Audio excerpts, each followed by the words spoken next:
सुप्रभात। मैं हूं जगेंद्र राणा। आज की हमारी आध्यात्मिक चर्चा का विषय है तत्वमसि।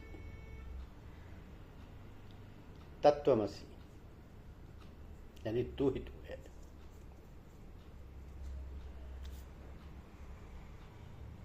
जैसे जैसे शिष्य की चेतना का दायरा बढ़ता जाता है, वो अपने लक्ष्य अर्थात अंतिम सत्य को जानने के करीब होता है। उसे संसार की प्रत्येक वस्तु, चाहे जड़ हो या चेतन, उसमें परमात्मा की उपस्थिति का अनुभव होने लगता है। संसार में रहते हुए भी अब वो इस संसार का आदमी नहीं रह जाता है। अहम ब्रह्मास्मि, मैं ही ब्रह्म हूं के स्थान पर अब वो तत्वमसि, तू ही तू है कहने लगता है। तू ही कण कण में मौजूद है। ऐसा पूर्ण पुरुष सदैव दैवी प्रेम के प्रकाश से घिरा रहता है, जो कि उसके रोम रोम से निकलता प्रतीत होता है। उसकी उपस्थिति दैवी आनंद का एहसास दिलाती है। उसके संसर्ग में आने वाला व्यक्ति उसके प्रेम के प्रभाव से अछूता नहीं रह सकता है। तो सूफी दर्शन को केवल दो शब्दों में व्यक्त किया जा सकता है, यह है प्रेम और समर्पण। समर्थ गुरु की भूमिका को आध्यात्म मार्ग में कभी कम नहीं आंकना चाहिए। बिना उसके मार्गदर्शन के अंतिम सत्य का साक्षात्कार असंभव जैसा ही है। एक बार राधा मोहन लाल जी से पूछा गया कि आत्म साक्षात्कार क्यों चाहते हैं। उन्होंने पूछा कि आप आत्म साक्षात्कार क्यों चाहते हैं, इसकी क्या जरूरत है। फिर उन्होंने समझाया कि हम सब तो पहले से ही मुक्त आत्माएं हैं, हम तो ईश्वर के ही अंग हैं, परंतु हम अपना असली स्वरूप भूल बैठे हैं। आत्मा पर चढ़े पंच कोशों के आवरण ने हमारे वास्तविक स्वरूप जन्म सिद्ध को छिपा दिया है। समर्थ गुरु की सहायता से आप अपने खोए हुए स्वरूप को फिर से पा सकते हैं। तो एक ही जन्म आत्म साक्षात्कार के लिए काफी है। बस आपके अंदर उसके लिए उत्कट इच्छा होनी चाहिए। जीवन में केवल उसे पाना ही आपका लक्ष्य होना चाहिए। सूफी दर्शन कर्मकांड नहीं है।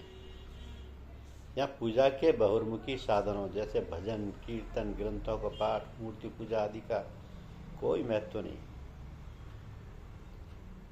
इनसे ना तो हृदय की पवित्रता ही आती है और ना आंतरिक परिवर्तन संभव है। हमारे यहाँ की शैली एक जीवन पद्धति है, लिविंग सिस्टम है, जो धीरे धीरे हृदय को पवित्र बनाकर एक दिन आपको शाश्वत सत्य के सामने लाकर खड़ा कर देता है। सभी प्रकार के पूर्वाग्रहों व सांसारिक साधनों के द्वारा अर्जित ज्ञान को छोड़ना पड़ेगा। केवल सतगुरु का चिंतन करो, उनकी शरण में जाकर अपने को उनके हाथों में सौंप दो, उन पर श्रद्धा व विश्वास करो और धीरे धीरे तुम्हारा शाश्वत ज्ञान प्राप्त होगा। तो कुछ शिष्य भविष्य की काल्पनिक योजना बनाने में या पुनर्जन्म के विषय में चर्चा करने में अपनी शक्ति का समय नष्ट करते रहते हैं। वे सोचते हैं कि यदि इस जन्म में सत्य से साक्षात्कार नहीं हो सका तो अगले जन्म में होगा। कैसा मूर्खतापूर्ण विचार है। अगला जन्म किसने देखा? केवल वर्तमान को देखो। आध्यात्म मार्ग में भूत या भविष्य के विषय में सोचना भी व्यर्थ है। एक सच्चा साधक अपने को केवल एक माध्यम समझता है, वो करता नहीं है। उसका प्रत्येक कार्य एक कर्तव्य है। उसका मन सदैव गुरु चिंतन में ही रहता है, ना कि संसार में। वो जानता है कि बहुर्मुखी रहने से सत्य की खोज अधूरी रह जाएगी। ऐसे तो हृदय में ही अंतर्मुखी होकर खोजना पड़ेगा।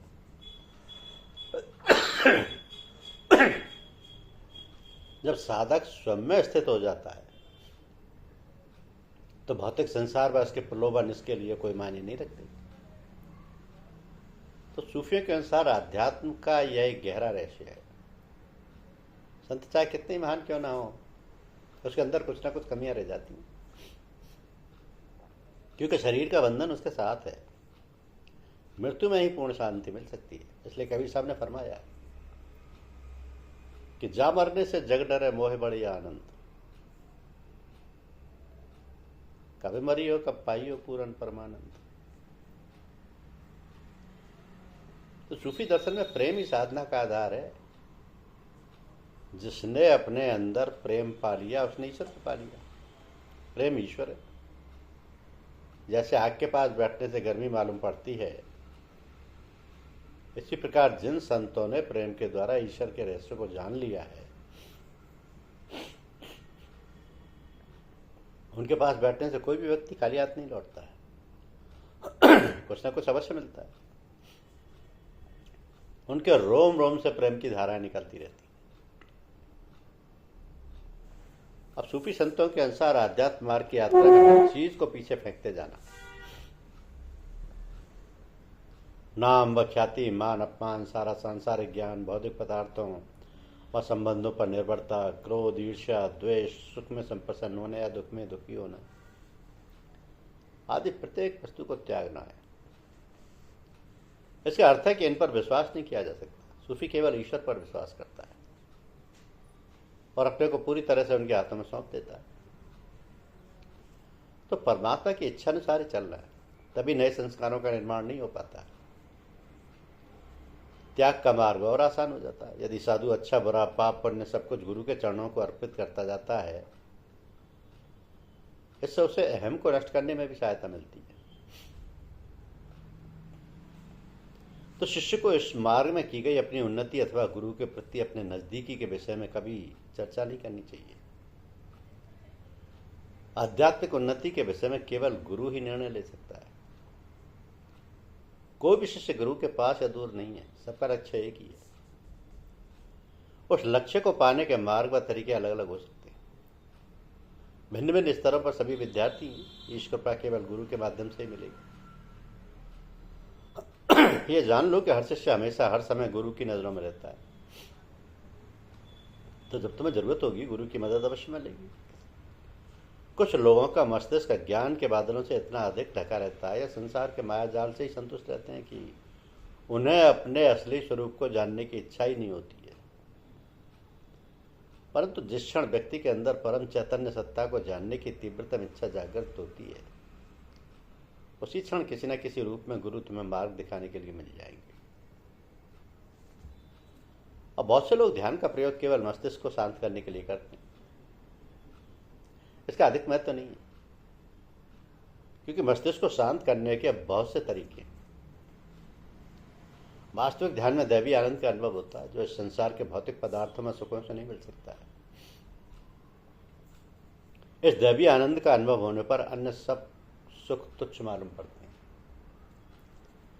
इस दैवी आनंद का अनुभव होने पर अन्य सब सुख तुच्छ मालूम पड़ते हैं। ध्यान बिना प्रयत्न के स्वाभाविक रूप से होना चाहिए। यदि ऐसा नहीं होता तो इसे केवल इच्छा शक्ति या प्रदर्शन या हिप्नोटिज्म कहा जाएगा। एक वास्तविक साधक अंधविश्वासों से दूर रहता है। उसके लिए कुछ भी शुभ अशुभ नहीं है। शकुन व अपशकुन आदि मनुष्य के अज्ञान की उपज है। हर क्षण शुभ है, क्योंकि हर क्षण परमात्मा का है। हर क्षण ईश्वर की याद में बीते। अपने को ईश्वर का माध्यम समझो और उसी की इच्छा पर चलो। तो एक सच्चा सूफी इस संसार में रहते हुए भी अपने को शरीर व मस्तिष्क से अलग रखता है।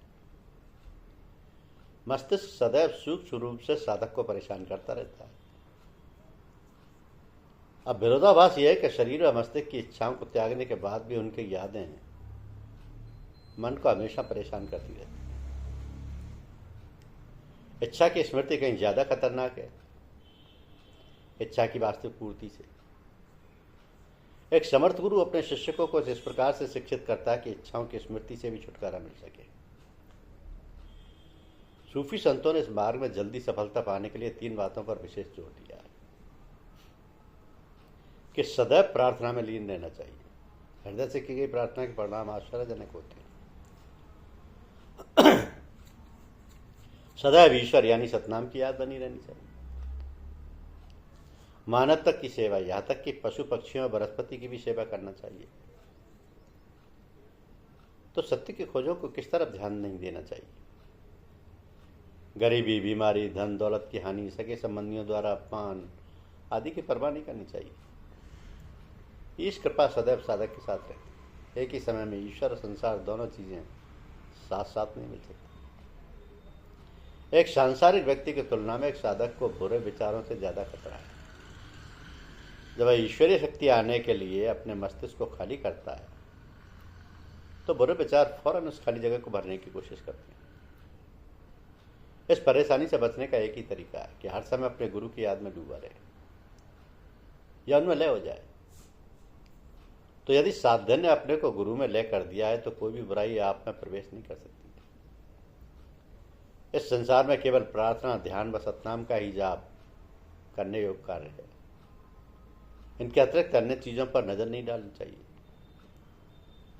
सूफी संतों का यह दृढ़ विश्वास है कि ईश्वर में लय होना फना फिल्ला तभी संभव है जब शिष्य अपने को गुरु में लय करे, यानी फना फिल से गुरु से पहले भेंट के अनुसार के अवसर पर साधक उन्हें कुछ विशेष गुणों वाला व्यक्ति समझता है।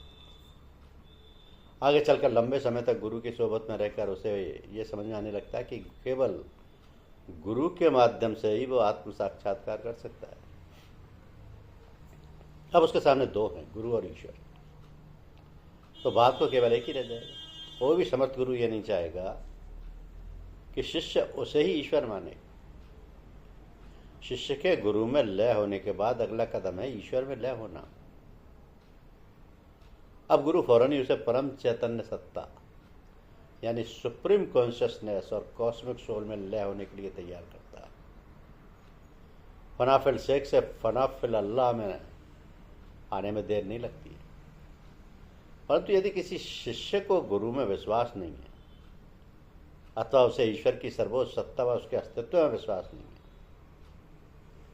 तो आत्म साक्षात्कार कतई संभव नहीं है। बहुत से आध्यात्मिक अनुभव ऐसे हैं जो गुरु के शरीर छोड़ने के बाद ही शिष्य की जानकारी में आते। ऐसा महात्मा लोग अपने शिष्यों को कहा करते थे कि ऐसे अनुभव की गैर गुरु ऐसा अनुभव गुरु की मौजूदगी व उनकी सोहबत में संभव नहीं है। कभी कभी गुरु अपने शिष्यों को नए अनुभव पाने के लिए अपने से दूर भेज देते थे। शिष्यों द्वारा नासमझी के प्रश्न जैसे कर्म सिद्धांत और पुनर्जन्म पूछने पर महात्मा लोग या तो चुप रह जाते थे या उन पर ध्यान ही नहीं देते। तो कहा करते थे कि जब शिष्य चेतना के विकास के एक खास स्तर पर पहुंचता है तो ऐसे प्रश्नों का उत्तर से स्वयं मिल जाता है, कोई शंकाएं नहीं रह जाती। गुरु कृपा से धीरे धीरे सत्य के रहस्यों से पर्दा उठता जाता है। तो सूफी संतों ने मनुष्य के अहम को इस मार्ग की सबसे बड़ी बाधा माना। इसी कारण वह अपने पूर्व अर्जित विश्वासों में दुराग्रहों को छोड़ना नहीं चाहता है। अहम ही पूर्ण समर्पण नहीं होने देता है। जैसे जैसे साधक ऊंची स्थितियों की ओर बढ़ता है अहम भी सूक्ष्म रूप में उनके साथ बढ़ता जाता है। अहम को सूक्ष्म रूप में पता लगा पाना भी कठिन है। सूफियों के अनुसार अहम से छुटकारा पाने का एक ही उपाय है कि साधक अपने सारे क्रियाकलाप, विचार, अच्छाई, बुराई, पाप, पुण्य आदि गुरु के चरणों को समर्पित करता जाए। जब तक साधक में कर्ता भाव रहेगा अहम भी साथ रहेगा। तो मैं और मेरे दिल के ख्याल को दिल से निकाल दो। तुम कुछ हो ही नहीं, तुम्हारी अपनी कोई इच्छा है ही नहीं। तुम केवल गुरु की आज्ञाओं का पालन कर रहे हो। तुम्हारा हर कार्य केवल गुरु कृपा से ही हो रहा है। अहम को पूरी तरह से तभी नष्ट किया जा सकता है जब साधक अपने को गुरु में लेकर दे। तो फतेहगढ़ के महात्मा रामचंद्र जी और लालाजी साहब और चच्चा जी महाराज का उदाहरण संबंध में दिया जाता है। उन्होंने कभी भी मैं शब्द का प्रयोग नहीं किया। वे हर कार्य को गुरु कृपा का ही फल मानते थे। सूफी संतों के अनुसार वास्तविक प्रसन्नता का राज स्वीकार करने में है। हमारे साथ जो कुछ भी हो रहा है उसे उसी रूप में बिना किसी शर्त के स्वीकार कर लें। जो जैसा उसे उसी रूप में स्वीकार करें। यह राजी व रजा का सिद्धांत है। तो हर घटना के पीछे ईश्वर की इच्छा है, वही करता है, हम कुछ भी नहीं। यदि हम ईश्वर की मर्जी में राजी हैं तो धन, संपत्ति, गरीबी, दुख आदि कुछ भी हम पर अपना बुरा प्रभाव नहीं डालेंगे। सच्चा साधक इन सबको ईश्वर की ओर से आया हुआ समझकर ही स्वीकार कर लेगा। इन्हें स्वीकार करने पर न उसे गर्व होगा न कोई पछतावा। तो सूफियों की शैली में दुखों से हृदय को की पवित्रता लाने में सहायता मिलती है। इसलिए हम उन्हें परमात्मा की रहमत मानते हैं।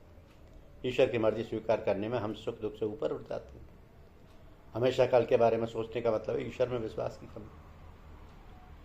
इस मार्ग में शिष्य को कुछ भी हासिल नहीं होगा यदि वो हर बात को विवाद का विषय बनाकर तर्क तर्क करने लगता है। तो गुरु में पूर्ण श्रद्धा व आज्ञा पालन अत्यंत आवश्यक है, नहीं तो मस्तिष्क हमेशा विद्रोह के ख्याल में रहेगा। आध्यात्म मार्ग में त्याग जरूरी है, तभी शिष्य अपने को गुरु में लेकर सकेगा। इस मार्ग में बहुत से ऐसे रहते हैं जिन्हें गुरु सीधे शिष्य के हृदय में पहुंचाता है। शब्दों में उनका वर्णन नहीं किया जा सकता। कोई भी व्यक्ति गुरु को शाश्वत सत्य का ज्ञान कराने के लिए विवश नहीं कर सकता। गुरु शिष्य को सत्य का ज्ञान बतौर तोहफे के तब भेंट करता है जब उसकी चेतना का विकास एक निश्चित स्तर तक पहुंच जाता है। वो अन्य प्रकार से भी अपनी पात्रता सिद्ध कर देता है। शिष्य को गुरु के शरीर छोड़ने पर अपनी शिक्षा के लिए उनके उत्तराधिकारी के पास जाने की आवश्यकता नहीं। यदि उसने अपना आंतरिक हृदय व पूरा व्यक्तित्व ही हृदय की पवित्रता द्वारा परिवर्तित कर लिया है, नहीं तो उसे अपनी शिक्षा पूरी करने के लिए गुरु के उत्तराधिकारी के पास जाना ही नहीं रहेगा। यही है अध्यात्म मार्ग। धन्यवाद।